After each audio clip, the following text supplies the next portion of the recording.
Bonjour à tous. Nous avons vu il y a quelques jours une réflexion sur le livre d'Ésaïe au chapitre 55 et au verset 6, où Dieu disait « Cherchez l'Éternel pendant qu'il se trouve, invoquez-le tandis qu'il est prêt ».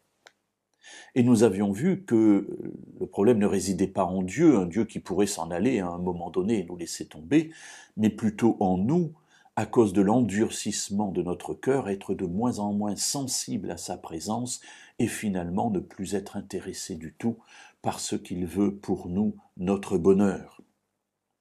Alors pour attester cela, pour prouver en quelque sorte cela, revenons dans le livre d'Ésaïe, mais cette fois-ci au chapitre 65 et au verset 1. Dieu dit « Je me suis laissé consulter par ceux qui ne demandaient rien.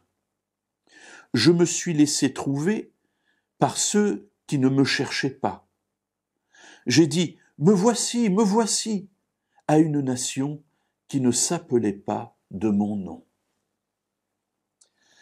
Alors voilà une réalité que Dieu présente de lui-même. Il s'est laissé consulter par ceux qui ne demandaient rien, et il s'est laissé trouver par ceux qui ne le cherchaient pas.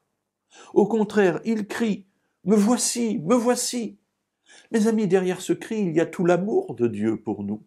Il y a tout son désir de nous sauver du mal, de nous sauver du péché, de nous sauver de cette vie terrestre qui n'est pas la véritable vie à laquelle il nous destinait. Oui, Dieu désire nous sauver, et depuis le livre de la Genèse jusqu'au livre de l'Apocalypse, il crie, il nous appelle, « Me voici, viens, et je te sauverai ». Et cela va jusqu'à quel point ?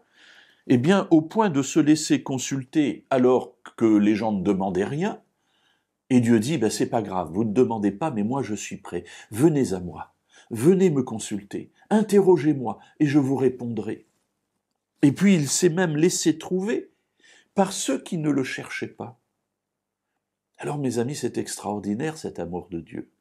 Cela signifie qu'il va développer toute sa puissance pour faire en sorte que même les gens qui ne le cherchent pas puissent le trouver.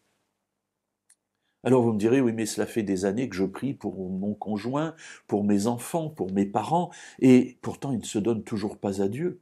Mes amis, priez, priez jusqu'au bout.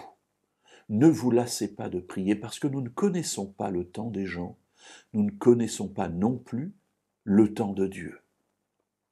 Et même s'il est vrai que certaines personnes refuseront jusqu'au bout de suivre l'appel de Dieu, nous ne saurons jamais qui, nous ne saurons jamais quand, et nous ne saurons jamais jusqu'à quel point Dieu peut les sauver, malgré la vie qu'ils mènent, parce que nous jugeons aux apparences, mais Dieu juge au cœur.